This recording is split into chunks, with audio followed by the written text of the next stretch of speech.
myself Dr. Nilesh, third year resident surgery department from GAMES, and today we will discuss about per abdomen examination. So first of all we have to take a consent of a patient. So we will ask patient about his examination, and then we will ask for exposure also. So we will talk with patient in his or her local language. હવે તમારું પેટનું તપાસ કરવા જઈ રહ્યા છે, જેની અંદર તમારે છાતીથી લઈ અને અડધા સાથળ સુધી તમારે એ ભાગ ખુલ્લો કરવાનો રહેશે, બરાબર? એટલે ખુલ્લો કરવા માટે તમે તમારી સહમતિ આપો છો કે નથી આપતા? Okay. So then we will expose the parts, and then we will describe about per abdomen examination.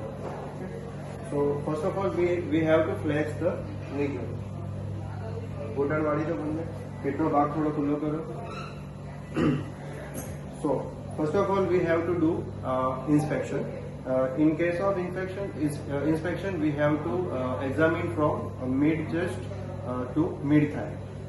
Then we have to look for the shape of abdomen. Here is normal shape of abdomen, and we have to look for contour also. Then we will describe another shape like scaphoid or distended. Then we will look for umbilicus. Here umbilicus is normal in shape. In case of ascites and other diagnosis, we will describe other shape of umbilicus, like example smiley shape umbilicus or inverted umbilicus. Then we will look for the skin over abdomen. We will look for scar mark, pigmentation, any stria or any engorgement of vein is present or not. Then we have to look for respiratory movement, that patient is taking respiration in thoracoabdominal way or abdominothoracic way. So we have to look for respiration in all the quadrant of abdomen. Then we will look for visible peristalsis, if peristalsis is present or not.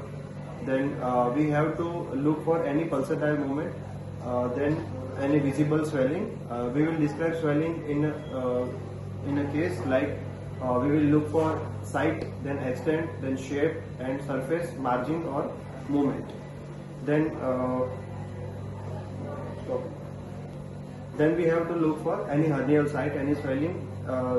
Swelling is expansile or impulse on cuff is present or not. Then we have to examine external genitalia also. We will further proceed in palpation.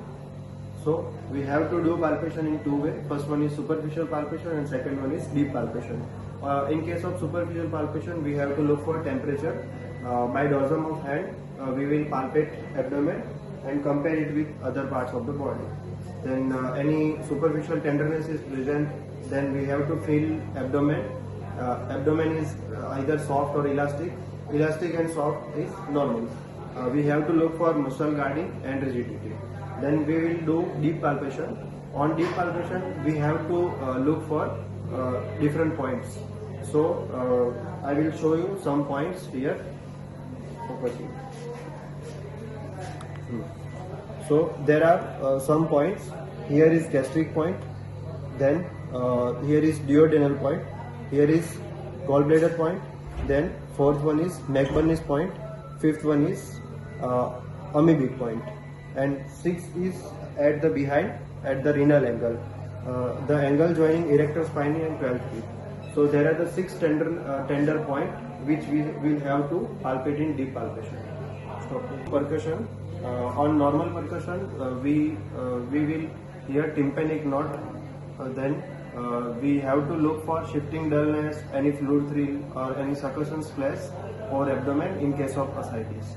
Then we have to palpate liver boundaries and also the spleen boundaries. In case of the splenomegaly and hepatomegaly, we will palpate border of liver and spleen.